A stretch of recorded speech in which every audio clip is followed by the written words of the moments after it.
ที่สวนกาแฟเอาเคยเป็นเกียกตาเป็นบุญวาสนาจองให้มาพบน้องคิดน้ำน้องย้อนหักลายละจังเป็นเล็ดในอ่านน้ำตาหลังนิดไหลไปอยู่ใจบ่ขึ้นมาป่ากาแฟบ่มีเจ้า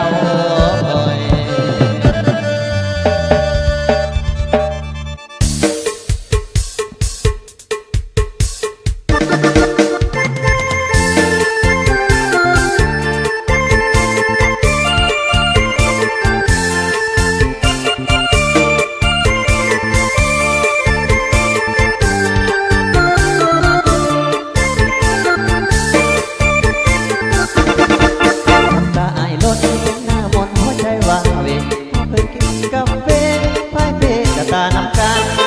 เหมือนว่าบันดงคนได้มาพบกันก็ไม่นานสั้นๆมาพบกันอยู่สวนกาแฟกินหอดเด้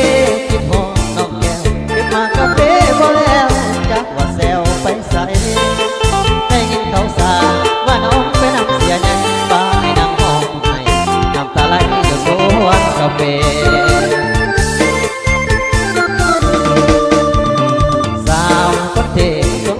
อยู่บ้านห้วยเต่าฟ้าไอเงาของห้วยตาน้องตาจงสองหางนัดไอทาอยู่ในฟ้าจุดสวงเขามาสวงล้วนนี้ไปจงคนก็น้อยของห้วยหมดทาสัญญาห่างหายเอาไปอยู่ใส่เสียซื้อกาแฟเขานั้นมีรถใหญ่มีพวงของให้เจ้ากลับไปนำเขา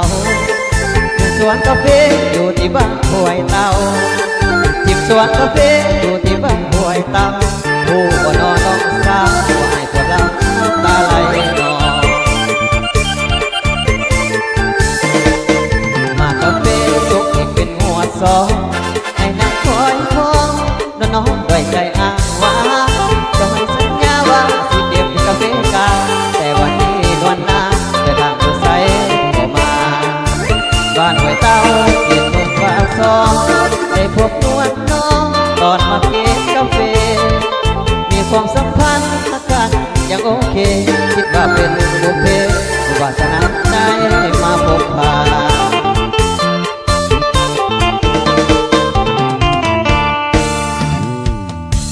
ฟังอ่านหัวใจของอ่านฟังอ่านหัวใจของอ่านทำร้ายใจอ้ายให้หมดเสียสูญยอดคิดหมดน้องใส่ลงก็ยังมองหาคอยเจ้ากลับมาหัวใจว่าเวยืนสูงกาแฟแล้วก็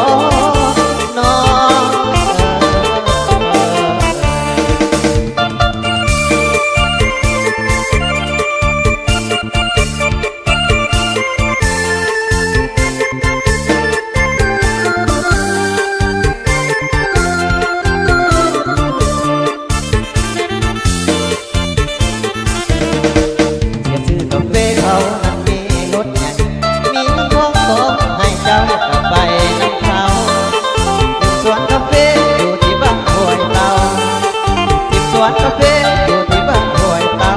ผู้บ่นอนน้องสาวไม่ผลลัพธ์ตาไหลนองมากาแฟสุกอีกเป็นหัวซองให้นั่งคอยคองน้องด้วยใจตั้งหวังเอาเคยสัญญาว่าสิเก็บกาแฟกาเจ้าเคยสัญญาว่าสิเก็บกาแฟกาแต่วันนี้นวลนางไปผ่านผู้ใจบ่มา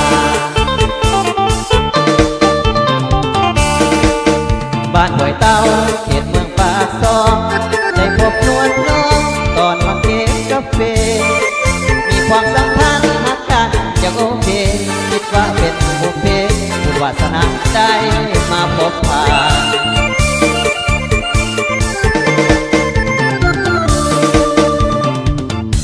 ประหารหัวใจของอ่าน